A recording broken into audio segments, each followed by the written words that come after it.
These dinners came straight from calloused hands, muddy boots, and 12-hour shifts. Built to feed the men who built everything else, these meals were heavy, honest, and meant to last.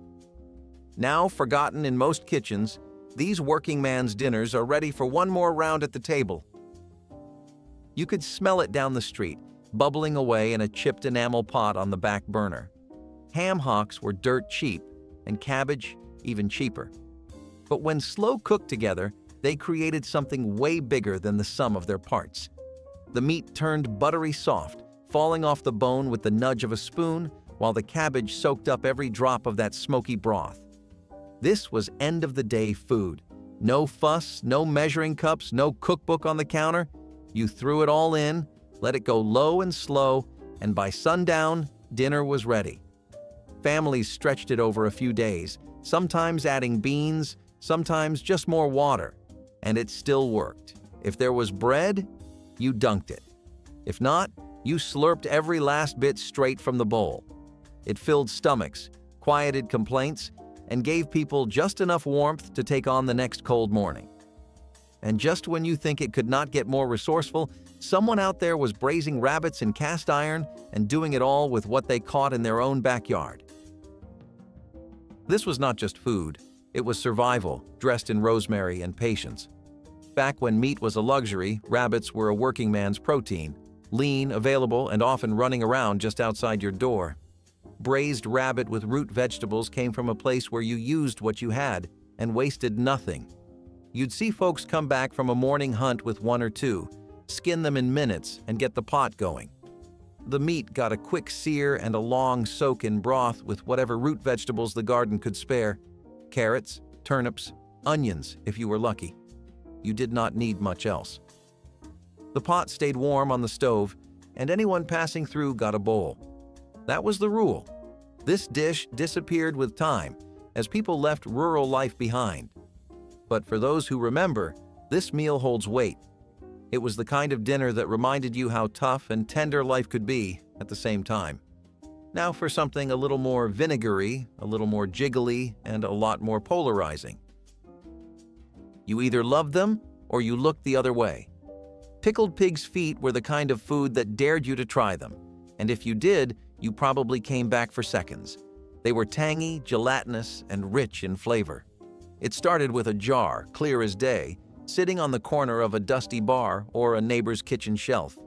The feet soaked in vinegar, garlic, and spices for days, maybe weeks. And once they hit your plate, they usually came with boiled potatoes on the side. No one was pretending this was pretty food, but it was real.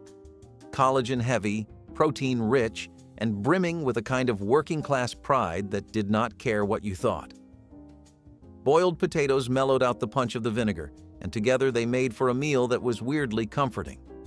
Of course, not everyone was into it. Some preferred to keep things a little more tame, like slicing yesterday's meatloaf between two slices of bread and calling it lunch. This was the blue-collar bento box. No heating, no hassle, just grab and go. Cold meatloaf sandwiches were the ultimate second-day win. Made from the leftovers of a stretched meal, it gave every slice a second shot at greatness. A slab of cold meatloaf, a squeeze of yellow mustard, and 2 pieces of soft white bread. That was it. But when done right, it had all the comfort of a warm meal without the stove. You could eat it on the job at the kitchen table or straight from the lunch pail. Kids loved it. Adults depended on it, and no one complained because it just worked. The fat in the loaf firmed up in the fridge, the seasoning settled, and the mustard cut through it all like a sharp little reminder of flavor. Some folks tossed in a pickle, others swore by a slice of onion. But the base never changed. It was humble, dependable, and somehow always better the next day. And speaking of budget-friendly second chances, let's talk about a dish that turned something as small as a chicken liver into a meal that stuck with you. You knew this was cooking the second that sizzle hit the pan. Chicken livers, diced onions, and chopped bell peppers, pan-fried together until the kitchen smelled like Sunday. This dish was loud in flavor, soft in cost. Livers were packed with iron, protein, and flavor, but came cheap because most people passed them up. The rice stretched it. The onions and peppers gave it texture and a hit of sweetness. And the whole thing came together in under 30 minutes. You could make it with one burner and a single skillet. No need for anything fancy. Some even tossed in garlic or hot sauce if they were feeling bold. Every bite was rich but not heavy. Savory but not overdone. It filled you up, kept you going, and left a little extra for lunch the next day. It was the kind of food that made the most out of the least. And for folks living paycheck to paycheck, that meant everything. Now, if you thought that was clever, wait till you see what people did with a handful of ground beef and a hollowed-out bell pepper. It looked fancy, but it was all about the math. Stuffed bell peppers with ground beef and rice turned 1 pound of meat into a meal for 5, maybe 6. The trick was in the filler. Rice made it stretch, and the peppers held it all together like edible containers. You browned the beef, folded in the rice, maybe added a spoonful of tomato paste or a dash of dried herbs, and packed the mixture into the peppers like little suitcases. Into the oven they went, bubbling with whatever sauce you could whip together from pantry scraps. Sometimes tomato, sometimes broth, sometimes just water and seasoning.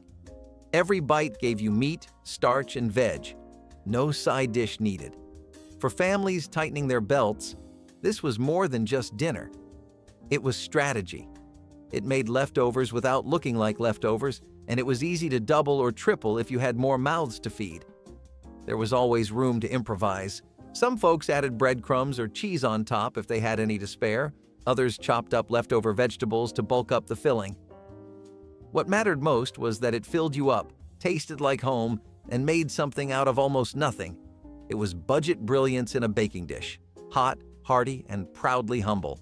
And when meat was even scarcer, families got creative with another underdog cut, something bony, overlooked, and full of flavor when treated with patience. It was not the kind of meat you bragged about, but oxtail brought deep flavor to the table without saying a word. Once considered scraps, oxtails became the star of slow-cooked meals in kitchens that knew how to work with time instead of money. You started by browning the pieces in a big pot, bone, fat, and all, until the kitchen filled with that deep, savory smell. Then came the onions, garlic, chopped carrots, and barley, all tossed into the mix. Water or broth followed, and then you waited. Hours, usually.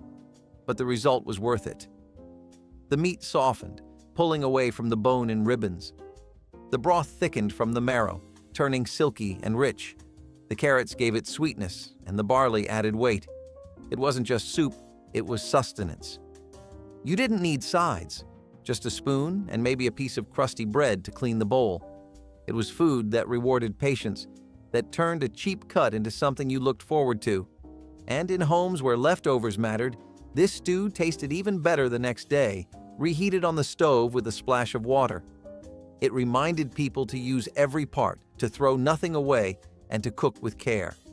And when the weekend called for something fried, fast, and just a little fancier, folks pulled out a shallow pan, some breadcrumbs, and a thin slice of veal that made dinner feel like payday, even if it wasn't. This was the upgrade you didn't expect. Breaded veal cutlets were thin, crispy, and golden, quick to cook, quick to please. You took a cheap veal slice, dipped it in flour, egg, then breadcrumbs, and laid it gently in a hot skillet. It sizzled on contact, crust forming fast while the inside stayed soft. It wasn't thick or juicy, but it had crunch, flavor, and class, especially when payday had not yet arrived. The breading soaked up seasoning beautifully, and each bite tasted like effort, even if the process only took minutes. And beside it, a perfect scoop of instant mashed potatoes, creamy, fluffy, and piping hot with a knob of butter melting into a golden pool on top. Sometimes there was gravy, sometimes not, but the cutlet could hold its own. For families juggling time, bills, and hungry mouths, it was a win every time. But not every night was cutlets and buttered mash. Sometimes you went full casserole mode, opening cans, smashing crackers, and letting the oven do the talking with a baked dinner that smelled like 3 different parts of the country, all packed into one dish. This one came straight out of the pantry and into the oven, quick, easy, and oddly comforting. You browned a pound of ground beef, tossed in a can of corn, and added a scoop of tomato paste or sauce, whatever you had on hand. A few shakes of chili powder gave it that kick, while onions or chopped peppers, if available, added crunch. Once mixed, the whole thing went into a baking dish, and here came the best part: the topping. Some folks swore by crushed saltines for a salty, crispy crust. Others leaned toward crumbled cornbread or a quick batter of cornmeal and milk that puffed up into a golden blanket. The flavors were sweet, salty, and just a little smoky. It didn't try to be authentic Tex-Mex. It just needed to be good. It was filling, satisfying, and fed a family on less than 10 minutes of prep. Leftovers held up well too, and somehow tasted even better after a night in the fridge. This was the meal you made when you wanted comfort without complication. And if you were dealing with ground beef but tired of peppers and bakes, you might just throw it into a loaf pan with some oats and ketchup and let the oven work its quiet magic. It came from a can, but it carried dinner. Creamed tuna on egg noodles was one of those meals that looked plain but hit all the right notes. You started by making a simple white sauce, melted butter in a pan, a spoonful of flour whisked in, then milk poured slowly until it thickened into a smooth, velvety base. Into that went a drained can of tuna, flaky and briny, plus a pinch of salt, black pepper, and sometimes a little garlic powder if you had it. Frozen peas made frequent guest appearances, tossed in to add color and just enough sweetness to cut through the cream. The egg noodles boiled in a separate pot, wide and ribbon-like, soft but not soggy. And once drained, they got tossed right into the sauce. Everything coated, everything warm, everything comforting. This was budget cooking, pantry cooking, depression-proof cooking. A few cans, a bag of noodles, a splash of milk, and dinner was served. Kids liked it because it was soft and mild. Grown-ups appreciated it because it filled the gap between now and payday. It might not win beauty contests, but it showed up when it counted. And when you had just enough for one solid pot of food, you boiled what little meat you had left and turned it into a dish that defined factory town kitchens. It was called boiled dinner, but the name didn't quite capture how satisfying it really was. You started with a slab of corned beef, salty, brined, and tough, until you gave it hours to soften up. Into the biggest pot in the house it went, covered in water and set on a low boil. Then came the vegetables, one by one. Whole potatoes, scrubbed and unpeeled. Big chunks of cabbage, layered in like leafy bricks. Carrots, peeled and thick cut, tossed in once the broth picked up some color. The smell filled the kitchen, rich, peppery, with that sharp, unmistakable scent of cabbage cooked just right. Others slathered mustard on the beef. It was a full plate with nothing fancy, and nothing missing. It was a staple in New England, but it found its way into factory towns across the country, feeding large families with one pot and a lot of patience. It wasn't special occasion food. It was dependable and built for repetition. Leftovers made sandwiches, hash, and soups that lasted into the week. And when folks wanted a little more comfort and a lot less cleanup, they left the roast behind and built a skillet meal with gravy, mashed potatoes, and a nod to diner-style classics. Salisbury steak was the closest many families ever got to steak, and nobody complained. You took ground beef, mixed it with breadcrumbs, eggs, salt, pepper, and maybe a dash of Worcestershire sauce if someone had splurged. You shaped the mix into oval patties, flattened just enough to sear up nicely in a hot skillet. Once browned on both sides, they were set aside while you built the real star of the show, the mushroom gravy. A couple of sliced mushrooms, sautéed with onions if you had them, then a sprinkle of flour to soak up the drippings, and in went broth or water. Stirred until smooth and bubbling, the patties were placed back in the pan and left to simmer until they soaked up every drop of flavor. The gravy thickened, the meat stayed juicy, and the whole skillet looked like something out of a diner window. On the side, frozen peas, boiled or buttered depending on the mood, and mashed potatoes that came from a box or from scratch, depending on time and energy. It wasn't steakhouse food. It didn't have to be. It was hot, filling, and felt like a treat even on a weekday. The next day, leftovers made great sandwiches, smashed between bread with a little extra gravy spread on like mayo. But if you were cooking Southern style and meat needed stretching even further, you'd reach for something bony, flavorful, and quietly legendary in home kitchens. Pork neck bones were never the first choice, but for many they were the smartest. Cheap, flavorful, and sold in big packs, they became the foundation of countless home-cooked meals that filled plates and kept bellies full. First, you browned the bones in hot oil until the fat crisped and the smell started pulling folks into the kitchen. Then came the chopped onions, stirred right into the drippings, sizzling as they picked up every bit of browned flavor stuck to the pan. Water or broth followed, poured in to deglaze and simmer the bones low and slow. Over time, the meat softened and loosened from the bone, and the liquid thickened into a savory, silky gravy. Some stirred in a little flour or cornstarch for body, while others let it cook down naturally. The gravy alone was worth the wait. You poured it over rice, hot and fluffy, letting it soak up every drop. Add a biscuit, some greens, or just a few slices of white bread on the side, and dinner was done. And if there wasn't enough meat to go around, oats stepped in to help stretch what you had. This wasn't just meatloaf. It was meatloaf that made do. When breadcrumbs ran low or went stale, oatmeal stepped up. And it didn't just hold the loaf together. It added heartiness, gave it bite, and stretched a single pound of meat further than you'd think. You started with ground beef, cracked in an egg, poured in a bit of milk, and then in went the oats. Dry, simple, and ready to soak up every drop of flavor. A pinch of salt, some black pepper, and if you were lucky, a chopped onion for a little extra punch. You pressed it all into a pan, slapped on a generous layer of ketchup across the top, and baked it until the edges pulled away and the top turned caramelized and sweet. It wasn't flashy, but it was dependable. Sliced thick, served with canned green beans or mashed potatoes, this loaf kept everyone at the table full. You didn't need gravy, though no one ever said no to it. And when meat was scarce or you wanted something truly unique, you turned to a forgotten favorite that most people never dared cook. Lean, muscular, and packed with flavor if you knew how to treat it slow. Beef heart was not exactly a showstopper cut, but it had grit. It was lean, muscular, and packed with flavor that only revealed itself if you gave it time. This was a Depression-era choice. Not because people loved the taste, but because it was cheap and available. You started by trimming it carefully, slicing it into chunks, and browning those in a big pot with a bit of oil or fat, whatever you had.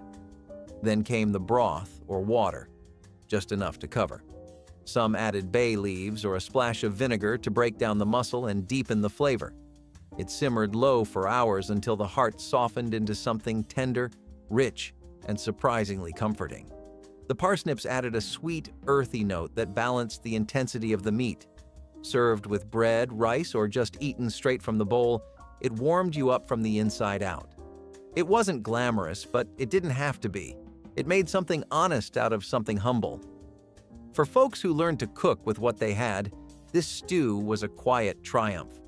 And when you needed something a little crispier and slathered in gravy, you reached for a skillet and a pack of pork chops ready to be smothered.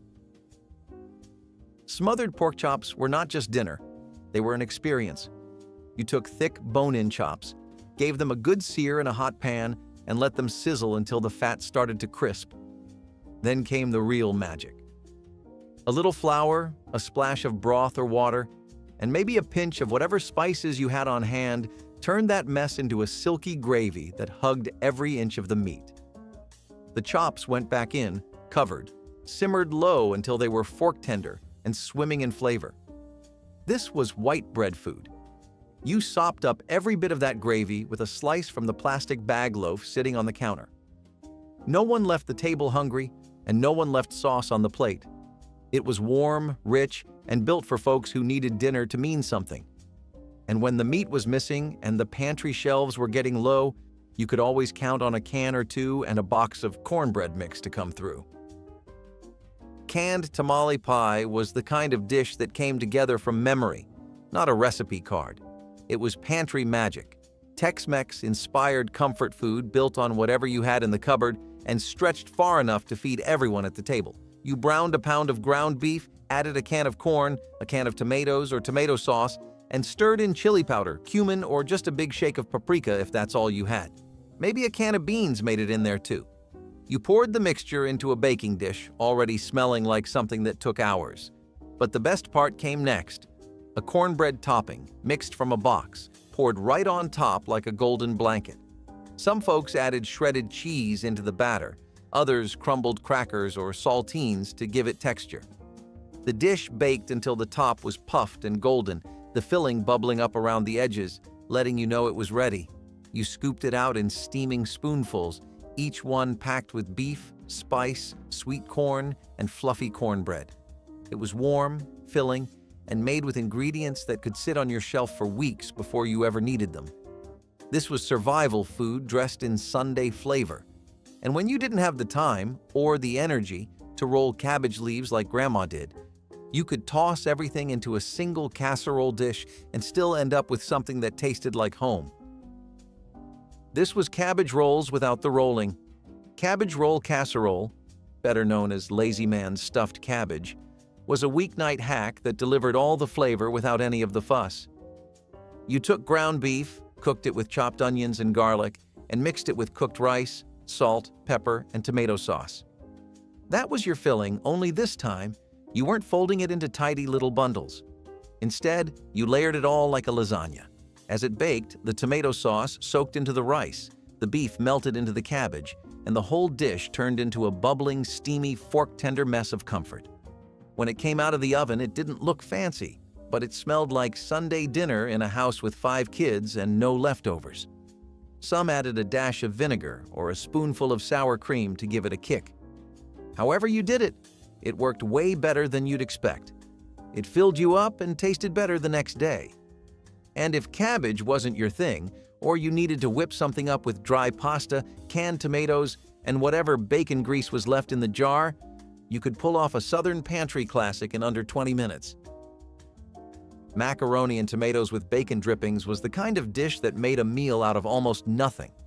You started with elbow macaroni, boiled just until tender, then drained it and tossed it straight into a hot skillet slicked with leftover bacon grease.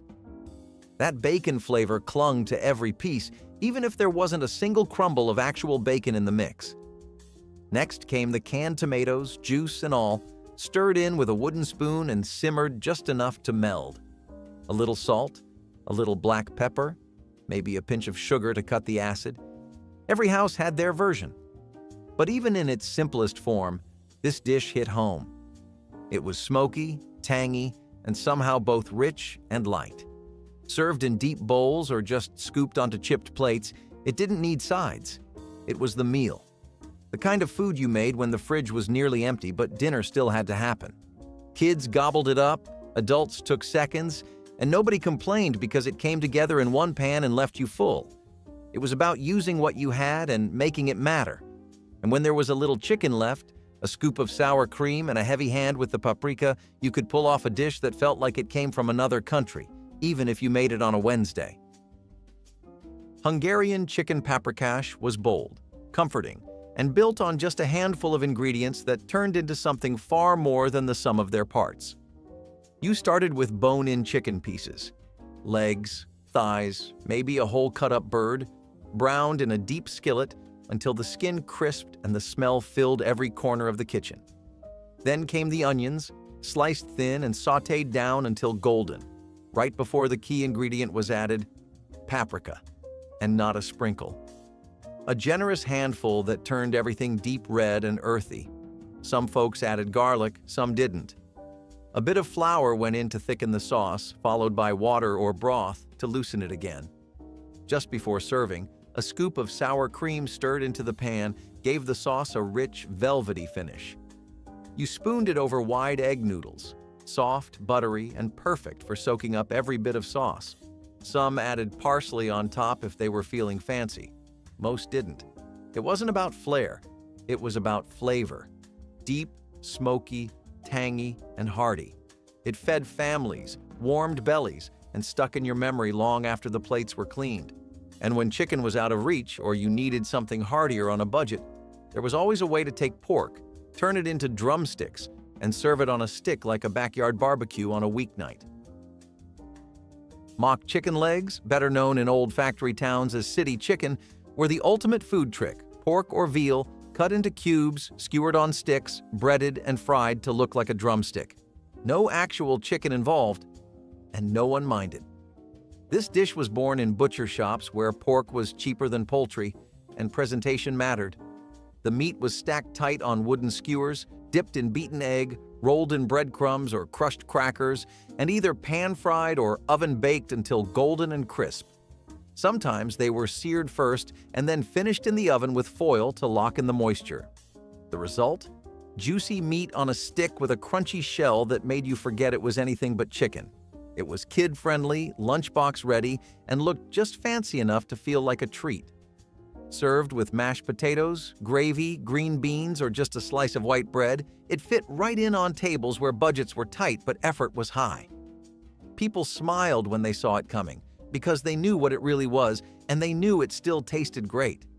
And when there wasn't time to skewer or bread anything, and the pantry only offered ground beef and instant potatoes, you could still bring diner-style comfort to the table with one skillet, a little flour, and a whole lot of gravy. Hamburger gravy on mashed potatoes was one of those meals that didn't need an introduction. It just needed a fork. You started with a skillet and a pound of ground beef, sizzling until browned and crumbly. A little salt, a crack of black pepper, maybe some chopped onion or garlic if you had the time. Once cooked, you pushed the meat to the side and whisked in a spoonful of flour right into the drippings. Stirring constantly, you added milk or water slowly, watching it bubble and thicken into a rich, creamy gravy. You poured it straight over a scoop of mashed potatoes, sometimes made from scratch, sometimes from a box, but always hot and waiting. The gravy seeped through the potatoes like lava, and every bite brought warmth, salt, and the kind of simple satisfaction only skillet dinners can provide. Frozen peas were the classic side, boiled, buttered, or just microwaved and dumped right on the plate. Some folks mixed them in, others kept them separate like a wall at the edge of the plate. Either way, the whole meal came together in 20 minutes flat, making it a working family's go-to. And when dinner needed to look like something special, maybe even centerpiece worthy, some people got bold, broke out the ring mold, and made something unforgettable from a couple cans and a whole lot of nostalgia.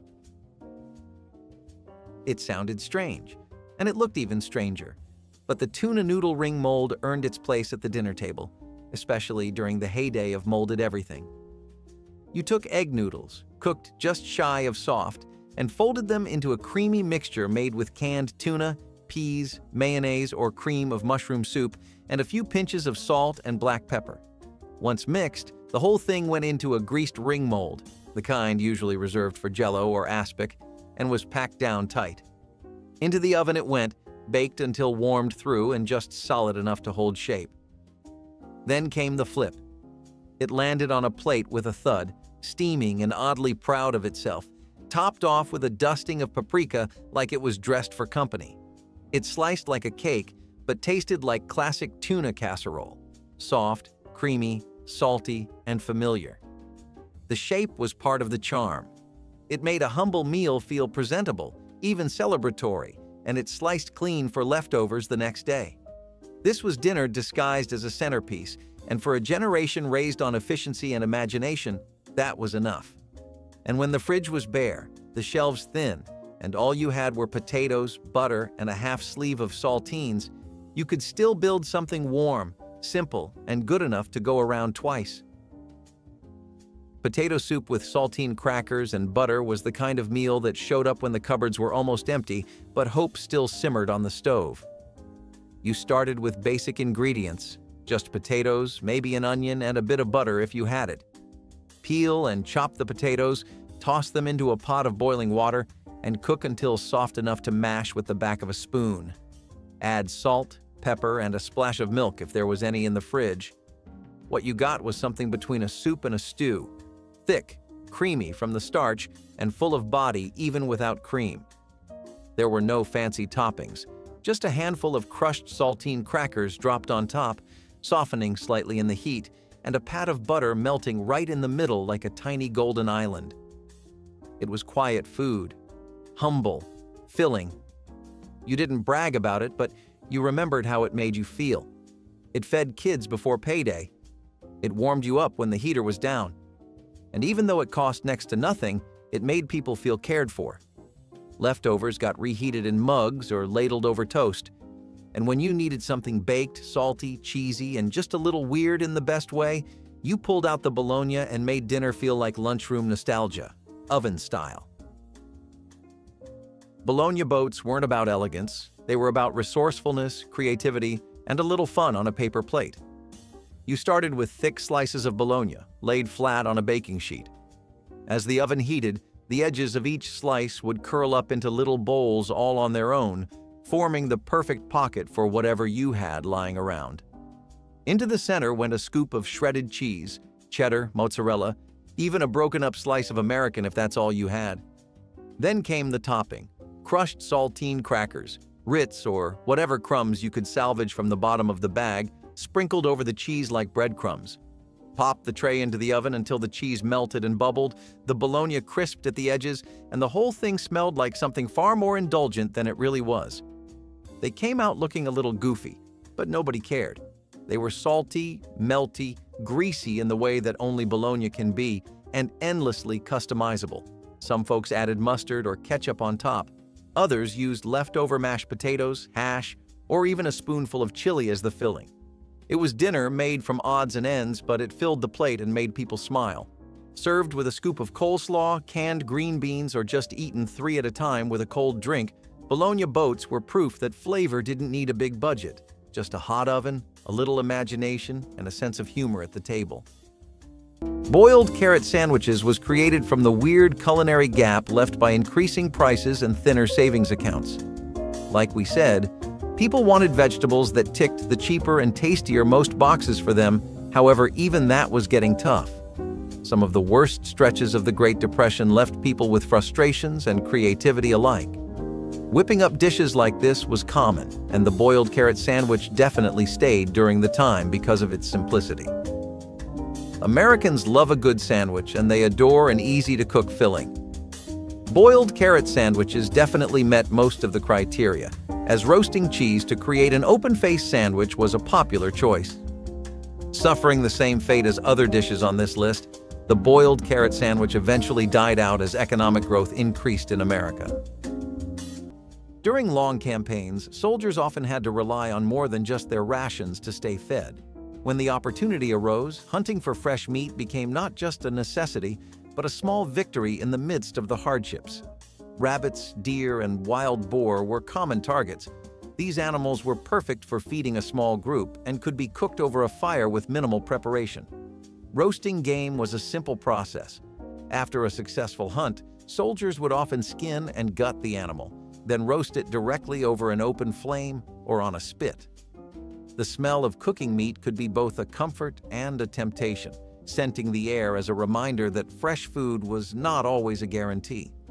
While hunting provided nourishment, it wasn't without its challenges. A missed shot or a wounded animal could turn an evening meal into a frustrating effort. Hunting also brought a sense of normalcy during chaotic times. It was one of the few moments when soldiers could experience a taste of home, enjoying freshly prepared food, even if only for a brief moment. When meat was available, it was considered a prized delicacy, especially if the alternative was the more unappetizing, less exciting preserved food. Whether roasted over an open flame or eaten raw, fresh game was a rare but cherished reward in the soldier's diet. Milk toast is exactly what the name suggests. Toasted to perfection bread dipped in milk with a generous slap of butter. On days when any meal you loved was unaffordable and getting up to cook something proper was dreadful, milk toast came through for many families. All you needed was some good fresh bread and a warm glass of milk to gorge on until you felt full. Milk toast quickly became one of the most popular breakfasts in the States, catering specifically to people below the poverty line who could not make most of the items on this list regularly. Nowadays, this might be considered a very vintage meal, the type to get kids asking you what century you might be from. But back then, it was something even working-class 20-year-olds would eat daily. Times have changed, and the breakfast of people in those socioeconomic classes is definitely different. Yes, you heard it here first, skunk stew. Even when the Dust Bowl left dinner plates empty, people were not the only ones who could not escape being eaten. Not even skunks. Now, before you start gagging, let me explain. Skunks were not the preferred source of protein, but when the resources were scarce, the farmers made do with whatever they could hunt down. Cooking skunk stew was not for the faint-hearted. First, you had to, de-skunk the skunk. It was mandatory to have the scent glands removed unless one wanted the house cleared faster than a tornado. After washing, it was cooked with what vegetables and spices were available. The result? A rather soft and gamey meal that was palatable though, but not one that would make me eagerly look forward to the next meal. Skunks may sound like the butt of some jokes, but these animals were a good source of protein food when all else was scarce. And can you imagine? A skunk was not as smelly as other wild games like raccoon or possum. Talk about a backhanded compliment. While skunk stew appears to be the epitome of the challenge-accepted food that is popular today for the survivors of the Dust Bowl, it was a symbol of survival. They made desperation into dinner. As they say, where there is life, there is a chance to live, and sometimes to live, you have to eat the wild, literally.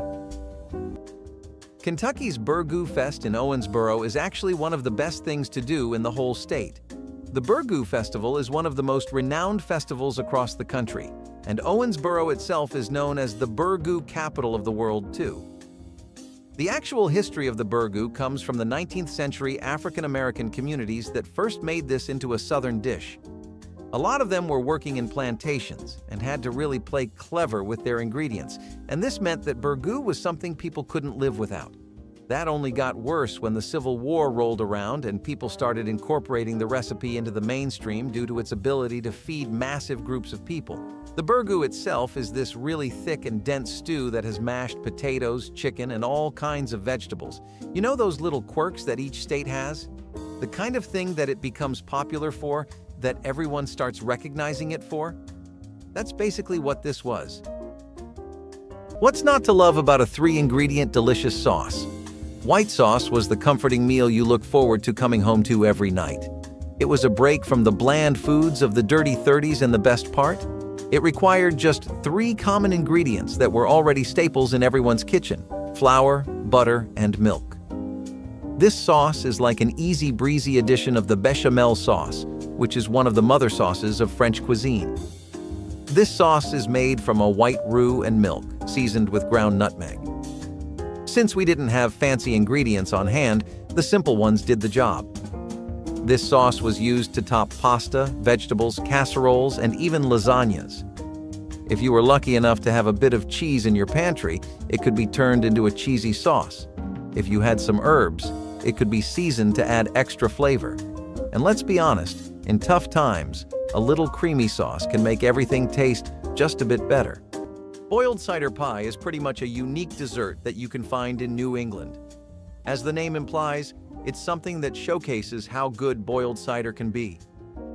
The concentration here is actually something people achieve by boiling the cider down to around 25% of what it originally was. What you get out of that is this really thick, tart-flavored syrup that can also serve as the base of a pie filling. You could call it a hybrid between apple pie and pecan pie, but it's honestly something that takes elements from both and goes off in a completely separate direction. Apple cider is one of the most popular things you can find in New England, and the practice of boiling it down is a pretty traditional method that's been common throughout the area. It's always been a big part of New England pie making, and I don't think that's ever changed throughout all the decades. It's just something people have always begun to associate with New England too. You go there, and it's almost a given that you'll have an apple pie or a cider pie of some kind, so go figure. That pretty much makes it a typical New England brunch, the kind of thing people go out for at 2 p.m. on a Sunday to catch up with their besties, you know? For a generation that lived through the Depression, saltine crackers were Depression-era superheroes in disguise as mere squares of humdrum dough. Saltines stretched scarce ingredients further, providing the fill-in-the-gaps when bread, flour, or even meat ran short. Break them into milk for breakfast? Done. Canned goods? Layer them with them for a makeshift casserole? Absolutely. A rare treat. Toast them with cheese, heaven on a plate. Saltines were cheap, long-lasting, and endlessly useful, so families stockpiled them. Because they were shelf-stable, they stayed fresh for months, a game-changer when grocery trips were out of the question. Saltines were also a change in texture and flavor from food that got monotonous, which was often the case during the Depression. They were neutral, so whatever was on hand could be put on them: peanut butter, jelly, or leftover gravy. Today, they're often overshadowed by their fancier cracker cousins, but saltines still have a nostalgic charm. In the 1930s, they were more than a snack. They were a survival tool, and sometimes the simplest things were the biggest things. For centuries, armies on the move relied on foods that were as tough as the soldiers themselves. Dried beans and lentils were real tiny powerhouses of nutrition that were easy to carry, nearly impossible to spoil, and packed with protein and calories. With a little water and patience, these humble legumes could transform into a hearty meal capable of sustaining entire armies. They were very economical. A single sack of lentils could feed dozens, making them a staple in ancient armies like the Romans and the Greeks. Lentils were so integral to the Roman diet that some historians called them the soldier's caviar, though that might have been more wishful thinking than reality. Cooking them, however, wasn't always straightforward. Soldiers often had to soak them overnight, a luxury they didn't always have during marches or battles. This meant the occasional crunchy surprise when time ran out. Despite their simplicity, beans and lentils had one undeniable perk: they could adapt to almost any flavor. Whether cooked in a broth with onions and herbs or simply boiled with a pinch of salt, they delivered the nourishment soldiers needed to keep fighting. And while no one was writing poetry about legumes, one thing was certain: these little guys pulled their weight. Creamed chipped beef on toast, however, was a more happening kind of toast-based breakfast. Particularly fancy and skillful home cooks would smoke the meat sometimes to add a better BBQ flavor. Thin slices of beef in glass jars were all you needed, which were not too expensive, and the rest of the dish was completed with a creamy, thick white sauce. Meat lovers would use cayenne pepper, remembering days where they could spray it on their steaks instead of their toast. Comfort food was really lacking in the Depression times because most could not make theirs. Creamed chipped beef on toast was a wonderful replacement that we are still sad to see fade away to history. Depending on where you were, the dish was more rare because you would most often see it in middle to upper middle class households. Beef really was expensive back then, but nowadays lots of other beef-based breakfasts took its spot. Chow chow is a pretty decent little dip in the southern side of America.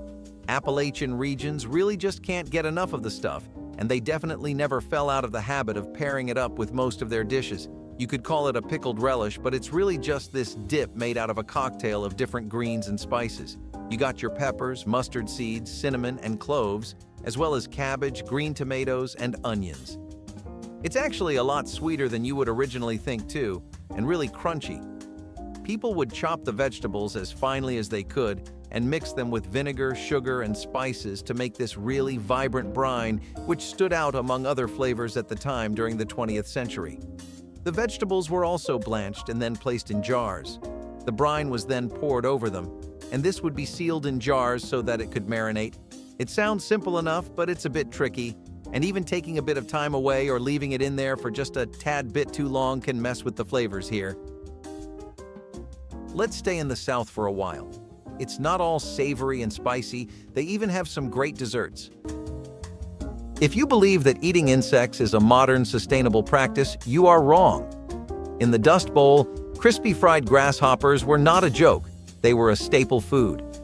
During the poor harvests, and when meat was hard to come by, farmers looked to the hordes of grasshoppers feeding on the crops. Talk about revenge dining.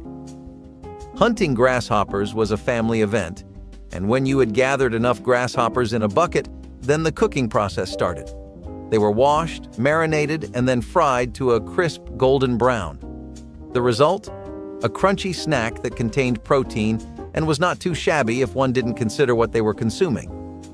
Grasshoppers are in fact a form of superfood as they contain high protein, iron, and good fats. The Dust Bowl families were not consciously trying to innovate, but they were able to feed themselves in a way that many others could not. Also, if you fry anything, it automatically becomes at least 50% tastier, doesn't it? Nowadays, insects are being considered as a source of food, but in the past, crispy grasshoppers were a means of feeding oneself. So, the best part about going to South Carolina is easily the frogmore stew that you can find in the low-country parts of the state. Despite what the name implies, rest assured, there aren't any toads or frogs that will jump out from your bowl of stew. It's just a small little reference to Frogmore. This is a community that you can find in St. Helena Island, located in South Carolina. It's said that this is where the dish first came from, and it's a one-pot boil that's become pretty closely associated with Carolina cuisine. This seafood boil pretty much is made of all the basic ingredients you would imagine modern boils to use. You have your mashed potatoes, corn on the cob, shrimp, vegetables, and spices, and it really is one of those crowd-pleasing dishes I talked about earlier. It's nearly impossible to go wrong with this dish because it's got a lot of variety. If you're sitting with a group of people who aren't the biggest fans of shrimp, you can throw in some cod, some oysters, or crab. Whatever kind of seafood gets the current group going, it can work in Frogmore stew. Since this is entirely a boil, it's also pretty nutritious. This is part of why the dish got so popular, since people living on the Carolina coast would rely on one-pot boils like these, which made use of the catch of the day. Powdered milk was there to step in when fresh milk wasn't an option. Powdered milk was a marvel of food science, transforming surplus dairy into a shelf-stable product that didn't require refrigeration, a crucial feature for families without electric ice boxes during the Great Depression. Technically, a few scoops of powder whisked into the water made a liquid that resembled milk. The taste was more chalky than creamy, and the fresh stuff had a richer flavor. But powdered milk wasn't about luxury. It was about survival. It was a base for soups, sauces, and baked goods, making it one of the most versatile Depression-era pantry items.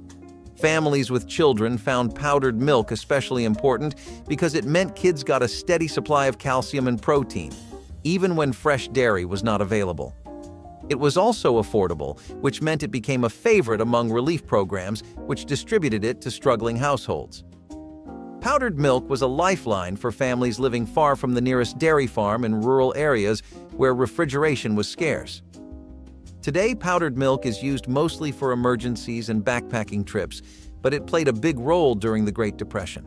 It was a symbol of ingenuity and resilience, taking something as simple as milk and turning it into a survival tool in a world of scarce resources. I'm going to have to go back to talking about how much we've borrowed from our British friends over in the United Kingdom. Bubble and squeak is quintessential British food after all. It was pretty genius too. This shares a theme with the picnic casseroles we just discussed because both were phenomenal ways to repurpose your leftovers. A lot of these dishes were powerhouses made exclusively out of stuff that was either left behind or simply was about to go bad. The earliest mention of bubble and squeak is in the 1700s, and that's just a pretty bare-bones meat and cabbage dish. Over time, it was adapted to the current situation, and meatless versions were made popular. These ones just prioritized using potatoes and vegetables, basically anything high in fiber. The reason you'd want that is because it'd keep you full for longer, which was always a godsend during the war. The potatoes would work as a binding agent. The leftover vegetables were chopped and mixed in for nutrition, and if you got super lucky, some corned beef or bacon would work really well for flavor. As far as the culture goes, bubble and squeak really emphasize the mentality of wasting absolutely nothing. Despite how humble the recipe is, it's definitely something that brought comfort to a lot of families. War or no war, who can say some mashed potatoes and greens haven't cheered them up at some point?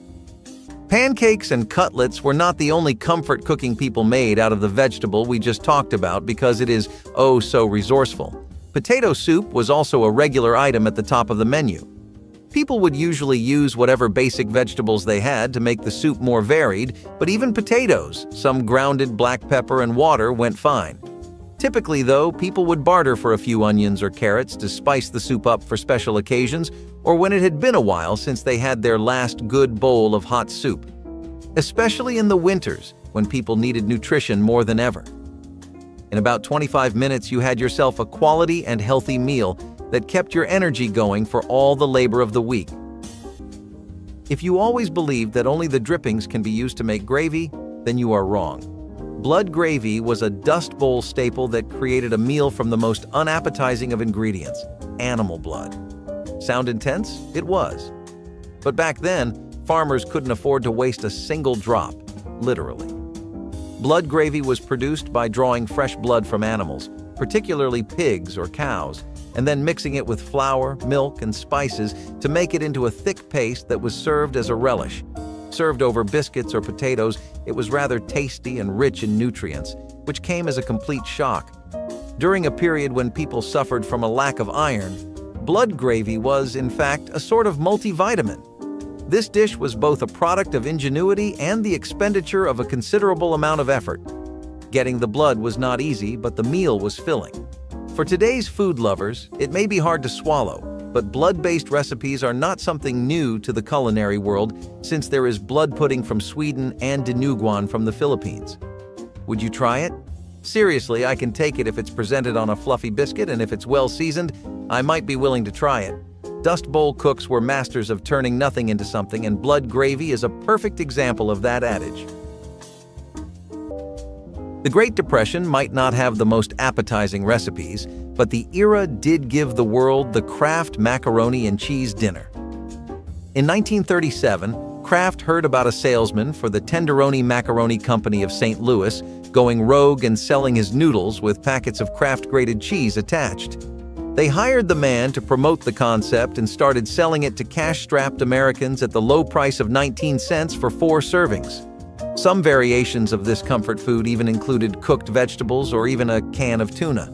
It was a great way to feed the family without spending a lot of money, and it quickly became a favorite for kids and adults alike. Even today, it remains a beloved comfort food. You might think that boiled animal hooves are something that only a survivalist would eat, and indeed, during the Dust Bowl, they were the only thing keeping some families going. When meat became unaffordable and gelatin packets were a luxury, hooves came in handy, literally and metaphorically. Animal hooves, preferably cow or pig, were used and boiled to make a broth that was as useful and as ugly sounding as it can get in our ears today. The long cooking process tenderized collagen present in hooves and made it into a natural binder for soups, stews, and even sweets. Yes, you heard it correctly, desserts. Gelatin from hooves was the secret behind the wobble in aspics, jellies, and custards. This was not about getting by. It was about getting the most out of each part of the animal. Hooves cooked were a rich source of protein and minerals and were a great food source during the lean periods. And even though they were not the most attractive, they ensured that bellies were filled and bodies were built.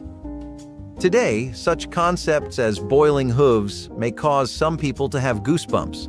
However, in those days, it was business as usual. Dust Bowl meals were about subsistence, and at times, subsistence entails getting creative with what is available, or hoof. Split pea soup was always something that we enjoyed greatly, mostly thanks to our European neighbors in the States. They didn't become a nationwide sensation until the Depression and World War II hit, though. That entire period actually saw an insane spike in the general perception of beans, peas, and lentils. Basically, anything that was vaguely similar to that was suddenly God's greatest gift to Earth. This doesn't just have to do with the times being hard and there being a massive war going on either. It has to do, again, with some age-old state-backed peer pressure. A lot of people were lost in the face of rations and surpluses that just didn't make the cut or last very long.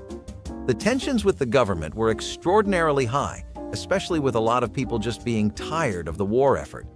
The government of the United States of America decided to encourage people to cultivate some new hobbies in these trying times. One of those happens to be foraging, and it was just as convenient as it sounds. Free food that you can gather right from nature itself, that no one has to pay for? You can definitely see why something like that went mainstream. Let's talk a little about snacking, shall we? So one very popular munch-heavy snack was biscuits that went along with this gravy made out of sausage drippings. and it actually enhanced the flavor more than you would think. Americans already ate a lot of biscuits before the Depression took place, but afterwards, they became a godsend. We are serious. Finding an extra biscuit was an entirely different experience in that era. Popular brands like the 1930s vintage car or the bourbon biscuit, Huntley and Palmer's, all kinds of biscuits that people could get their hands on were in hot demand since you would never know if dinner or breakfast was guaranteed. Best to bide your time with some biscuits in that case. If they come with a killer dip, then that silver lining shines just a bit brighter. When you think of popcorn, the Dust Bowl era is probably the last thing that comes to mind. Popcorn is the comfort food of the movie theaters, but believe it or not, they were still all the rage back in the 30s when options were limited.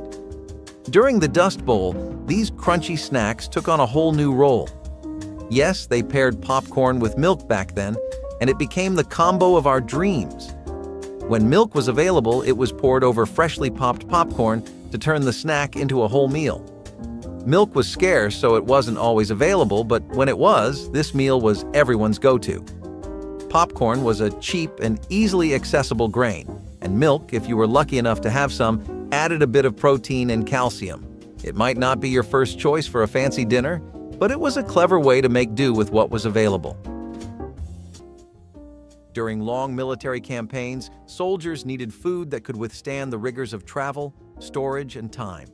Salt pork and beans, a combination that became a military staple, particularly during the colonial and Napoleonic Wars. Salt pork was the go-to protein for soldiers because it could be stored for months without refrigeration. The pork was heavily salted to preserve it, a method that also gave it a distinctive, sometimes overpowering flavor. Soldiers learned to love, or at least tolerate, the salty taste, especially when paired with the hearty goodness of beans. Beans, often the dried variety, were another long-lasting and easy-to-prepare food source. When combined with salt pork, they formed a simple, calorie-dense meal that could be boiled up over a campfire. Whether cooked with a little extra fat or simply simmered in water, this dish provided the soldiers with both protein and the energy to endure grueling days on the march. Of course, the meal was hardly a gourmet affair. In fact, some soldiers were less than thrilled by the monotony of it. As any soldier might tell you, when it comes to survival food, variety takes a backseat to reliability. Salt pork and beans delivered just that, reliable sustenance no matter the season or the conditions. So lasagna soup is really as Italian as it gets. It was one of the most common recipes to make when people were coming out of the Depression, because it was extremely comforting and warm. It involved basically the entire blueprint of a lasagna, the pasta, meat, and vegetables, and yes, the unholy amounts of tomato sauce, but it was all in soup form. This dish was something people really treasured both for its taste and how easy it became to prepare it thanks to modern progressions in cooking appliances. You didn't have slow cookers that were half this good back in the 50s and 60s. One of the best reasons to make this dish was that it offered you a lot of nutrition for almost nothing. You could make this using leftovers, random scraps, or even vegetables that are different from what you typically order. This helps keep the soup fresh each time you make it, while also ensuring that it becomes your go-to for a health boost. Who wouldn't want that? Personally, I think the Italians really cracked the code on all this healthy eating stuff. What about you? Would you consider keeping lasagna soup as a side dish in your roster? Or are you a purist who swears there's nothing better than the classic layered, cheesy lasagna? Speaking of food combinations, this next one will definitely blow your mind. Have you ever thought of combining beef with gelatin? If not, this is your sign to twist things up a bit and try this one out. There's a reason why this one was the talk of the town during the dirty 30s. The gelatin was used to thicken soups and stews, while the beef added a hint of protein. Now, since the supply was always limited, don't expect a whole beef steak in your bowl. Just a few chopped up bits and pieces of meat and every few bites was all you got. This meal was designed to be full, and it was left bland for the most part. However, some people in the South decided to spice things up a bit by remixing the recipe according to their likes. One such recipe included canned corned beef, canned peas, gelatin, lemon juice, and vinegar. We wouldn't consider pairing these ingredients today, but it was a lifesaver for those who had to make it through the hard times. Hoppin' John is a dish that has some pretty rich heritage. I'm talking about African, Caribbean, and Native American roots that all boil together in the melting pot known as the South, where it first started becoming really trendy. However, the origins of the dish are actually a bit darker than just a happy coincidence that somehow got into everyone's table. Though the people who were eating it happily wouldn't know, it was first created and brought over by enslaved Africans in the American South. It made use of African rice and pork, and yes, the best part of the dish were the black-eyed peas even in those times. Now, as far as the name Hoppin' John is considered, nobody really ever knew where it first came from, or if there was a John who made this dish and brought it into everyone's lives, but the first time this name was mentioned was in the 1840s in a print. If you were down in the South in African American communities during New Year, then you would especially see a lot of Hoppin' Johns everywhere. The aroma of those peas and the smoked pork wouldn't miss anyone's nose, as the scent carried for miles and miles away. It was eaten specifically on New Year's because it was a common belief that eating Hoppin' Johns would bring good luck to people if they ate it to start the year. If you went into any new year with such a good plate of food, I'd say your luck was already pretty good. So maybe it does work? Well, that about wraps it up for our carousel of 25 things that working-class people ate all the time. Let us know if you got any ideas in the comments below and stay tuned for more.